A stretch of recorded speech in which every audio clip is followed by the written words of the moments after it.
I do have an issue with the rigidity that's come on. Actually, one of my staff used to run a women's shelter for mentally ill women. And there's, even within that, there's categories that the city prefers to move forward into supportive housing, and categories within that they prefer not, although they've never written it down. They're actually screening out people. And so these categories now, we just get calls every day that if you haven't been in the shelter system long enough, you're not eligible for housing. And I think that, so using the resources wisely, having some kind of a means test is smart, but we need to kind of rethink this. And I think that, so we invented these models, and now they've been sort of, I think, taken over by the government and pushed, so all this singles housing, because you get more units if you have studios. And initially the studios were tiny. They were 200 and something square feet or 300 square feet. And so over years we've at least gotten the units larger, because it turns out that people actually, they have a wife or a husband, or there's another person in their life, or if you have a larger unit, you can at least have the opportunity for your life to evolve in some way. So all those kinds of issues that, if we're going to rethink how we go forward and kind of turn this housing into something that gives people a chance to grow, and just talking about sort of what's success in this business. And for years and years, I think I'll say we operated under the guideline that our role was to keep people successfully housed, and we did that. So hospitalizations were reduced, and and so forth. But I think our challenge is really needs to be much more than that. And how do we get people to a point of happiness, of having the fulfillment that they can get up in the morning and they have these choices, they can go about their day, that they're not subject to abject poverty, or they might be subject to abject poverty, but there's a lot of places in the world where everybody's subject to abject poverty, and they go about their lives and they have happy, fulfilling lives, and they start families, and they do creative things. And so I think that we were really selling our work short by, with this fairly low bar, and how we kind of raised that bar. And so we've begun thinking about ways, how do we kind of really, this idea of community integration, social integration, getting people to go out and that they can go to the community board meeting, they can join a committee. And we saw a little bit of it when we opened one of our buildings and there was no bus stop nearby, and the tenants all rallied. They got a petition. They all went to the community board meeting. And within 2 weeks we got a bus stop in front of the building. And that's the kind of sort of this community, activism that people. So we really challenge ourselves, I think, to really find more ways that because we having the workers, we're out in the world. We know a lot about, I had the typewriter in my storefront office, so we have people that we know what phone numbers we can call. So I think we need to leverage our skills and knowledge differently, and almost becoming, mentors for people to connect to the outside world, and not necessarily the mental health system or the health system, but, clubs and, other activities that don't cost that much, but can bring a fulfillment to somebody's life. After we'd finished the sixth development in Washington Heights in West Harlem, where more than a third of the tenancy was seriously mentally ill, we were faced with the prospect of developing the seventh. And we knew full well that homelessness in Washington Heights and West Harlem does not meet DHS's definition.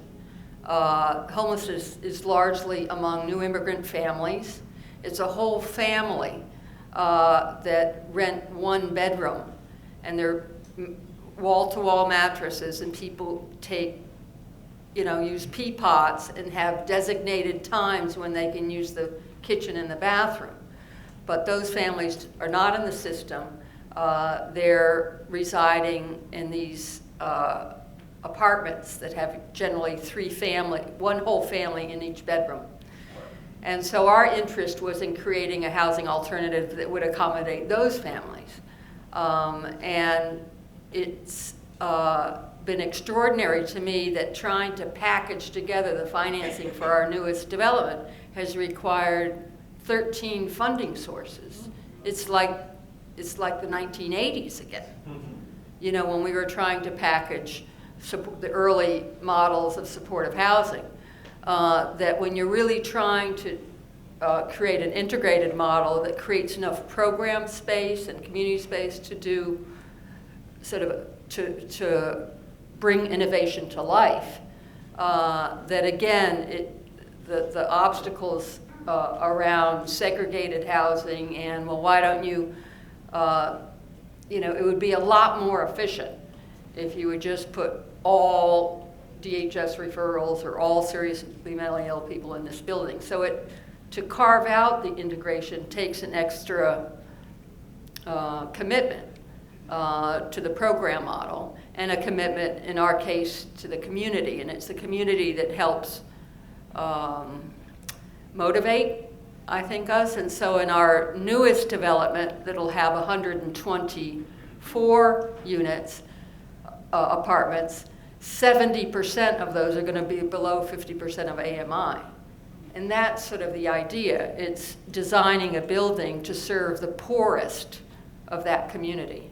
And the majority of whom will never have a lease, do not have a lease in their own name now, but they will once they move in.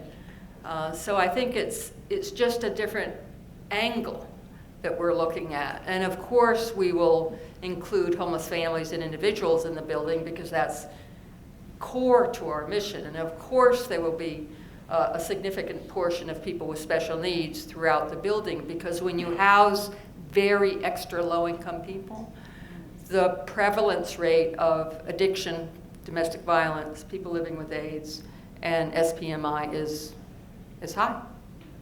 So that's the new initiative that we're undertaking. And in addition, because it has the highest birth rate in Manhattan, because of the new immigrant community of Washington Heights, we'll also have a early childhood center for 120 people. But the point of that really is to start early and help those families and kids, you know, get on a course where they can afford to pay rent, where their kids get into the decent schools. Because the inequities, you know, that will only repeat itself.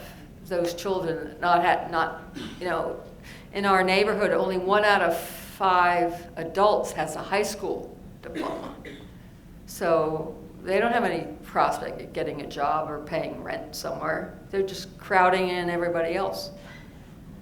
So in order to really take a preventive strategy, we're starting with the youngest and really honing our craft in creating programs that are targeting the very youngest. So just on the income of the tenants, I think that we have this standard where people pay 1/3 of their income. We sort of adopted this sort of the Section 8 standard. And I think that's too high. I think that people just don't have enough money left over at the end of the day. And we're kind of working at odds with getting people out of poverty. We're really kind of helping keep them there, because we want them to pay their own utilities, they get their own, you know, they pay their own rent, and they have food. And then, you know, as one guy said, he lives on $3.25 a day. I mean, that was the budget that when everything was said and done. So, I mean, that's stuck in my head now for several years when I heard that number. So we got to figure out how can we at least maybe $5 a day. That would be a better goal. The administrative offices of WSFISH are in our largest building, which is Euclid Hall, a kind of, you know, the traditional SRO model. And so I'm involved with tenants every day, and I'm just in awe of how they have their journey of recovery from homelessness, from you know, what it's like to live with a serious mental illness every day, what it's like to struggle with substance use. And I see how much they gain from each other in terms of support and strength. And I see our social service team, which is some are under the DMH contract, some are under the DHS contract, but nobody knows that because it is a very integrated team. So when you talk about success, how do you measure success? I do believe that, we need the funding from government, we need contracts, we need accountability, we need clear outcomes. But I don't want to lose the individual's expression of his or her own success, which could be, living in housing for the longest time that they ever have in their lives, or really targeting those anniversaries of sobriety, about the lower number of hospitalizations and emergency room calls. I want people to be able to define their own goals and their own success, and I believe that government has the flexibility to allow us to do that. We can aggregate those numbers for you in government, but we don't want to lose the individual's motivation to achieve their own definition of success, which might just be, going to the coffee room every morning can be an achievement for a lot of people. Let's just spend a little bit more time on this particular thing, because I think, or this topic, because I think it's sort of, it is the essence of what supportive housing is sort of what is the goal? What is success for a resident in supportive housing in your thoughts?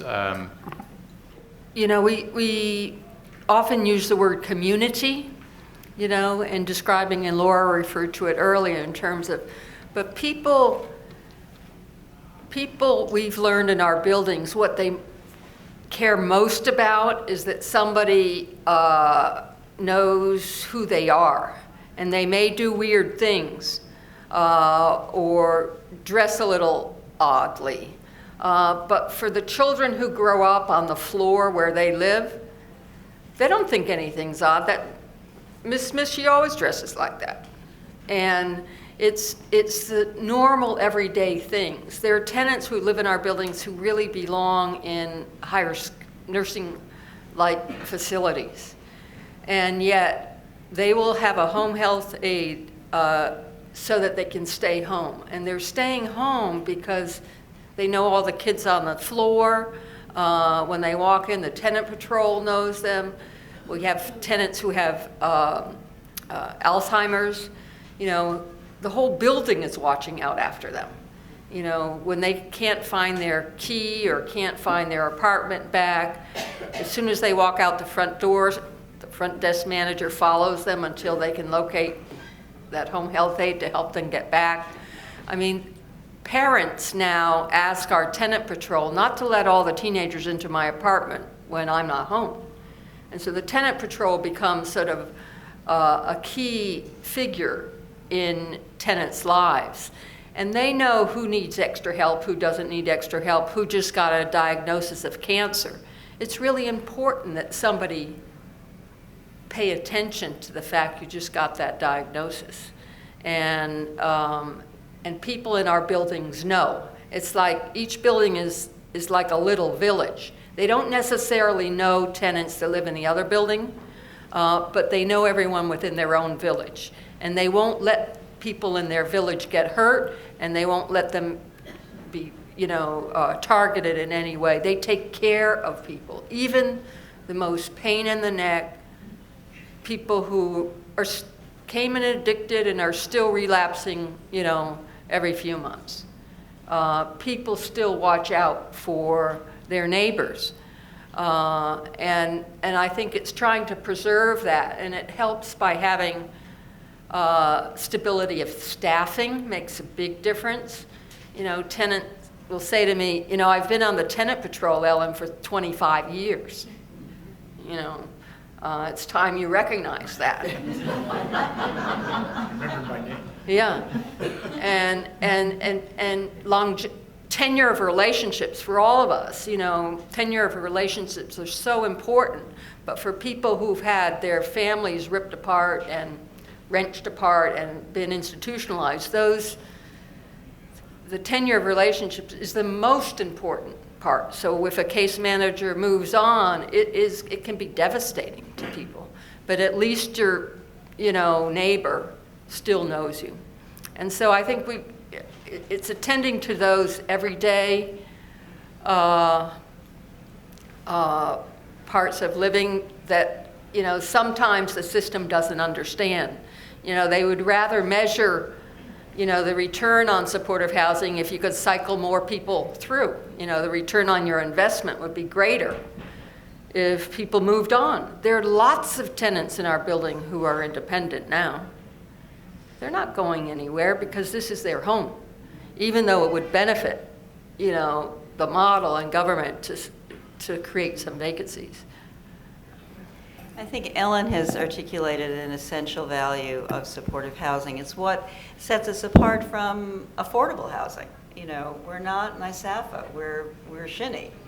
And it's the connection to the folks. And so, if somebody is even in rent arrears or is for some reason we have to part ways, eviction from supportive housing is a failure. Everybody, we feel like we've failed and the community has failed because they cannot absorb that particular person or help that particular person to live fully.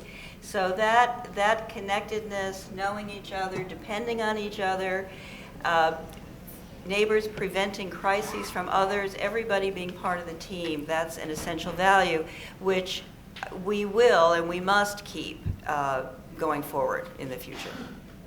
So there's a few policies we have adopted that I think supports this idea of this social justice and the idea of success is that people have a pride in where they're living. They feel like somebody does care.